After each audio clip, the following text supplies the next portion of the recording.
Parliament में कुछ भी डिसाइड करना हो तो सिर्फ एक ही बात इंपॉर्टेंट होती है, मेजॉरिटी का सपोर्ट। लेकिन ये मेजॉरिटी भी एक नहीं 4 तरीके की होती है और हर एक का अपना रोल, अपना इंपॉर्टेंस होता है। कंफ्यूज हो गए? चलो सिंपल लैंग्वेज में बताता हूं। पहला स्टार्ट करते हैं हम लोग सिंपल मेजॉरिटी से, जो सबसे बेसिक और सबसे कॉमन है। सिंपल मेजॉरिटी का मतलब होता है, मान लो लोकसभा में 324 मेंबर्स हैं, प्रेजेंट हैं और वोटिंग करने भी जा रहे हैं, तो सिंपल मेजॉरिटी होगी हमारी 324 डिवाइडेड बाय 2 प्लस 1 यानी 163। 163 वोट चाहिए होंगे अगर कोई पर्टिकुलर बिल पास करना हो।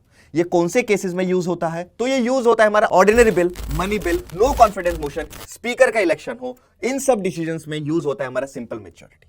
दूसरा इफेक्टिव मेजॉरिटी, इसका मतलब है हाउस के टोटल स्ट्रेंथ में से वेकेंट सीट्स हटा दो, फिर जो बचा है उसका हाफ प्लस 1।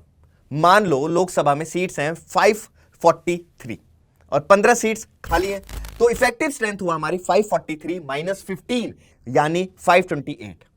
तो इफेक्टिव मेजॉरिटी हमारी होगी 528 डिवाइडेड बाय 2 प्लस 1 यानी 265 वोट चाहिए होंगे कोई भी डिसीजन के लिए।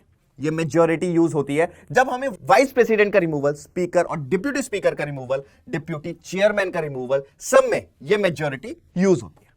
तीसरा आती है हमारी एब्सोल्यूट मेजॉरिटी, पूरे हाउस की फुल स्ट्रेंथ का हाफ प्लस 1।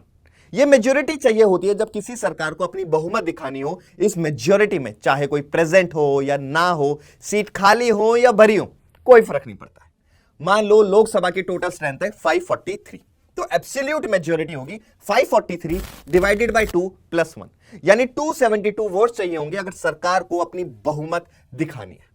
चौथा स्पेशल मेजॉरिटी, स्पेशल मेजॉरिटी है कॉन्स्टिट्यूशन का रियल बॉस। पहले बात करते हैं हम लोग स्पेशल मेजॉरिटी 1 की।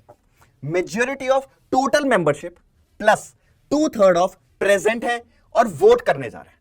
ये यूज होता है हमारे कॉन्स्टिट्यूशन के अमेंडमेंट के दौरान में, सुप्रीम कोर्ट और हाई कोर्ट के जजेस को या controller auditor general, elections commissioner को हटाने में या नेशनल इमरजेंसी का अप्रूवल चाहिए हो, तब ये वाली मेजॉरिटी यूज होती है। आई होप अब आपको समझ में आया होगा कि ये मेजॉरिटीज कैसे यूज होती हैं और किस दौरान में यूज की जाती है। तो फिर एक क्वेश्चन का क्विक आंसर देता हूं, जब स्टेट्स में आर्टिकल 356 के तहत प्रेसिडेंट रूल की घोषणा करनी हो तो कौन सी मेजॉरिटी यूज होती है? कमेंट सेक्शन में जरूर बताएं।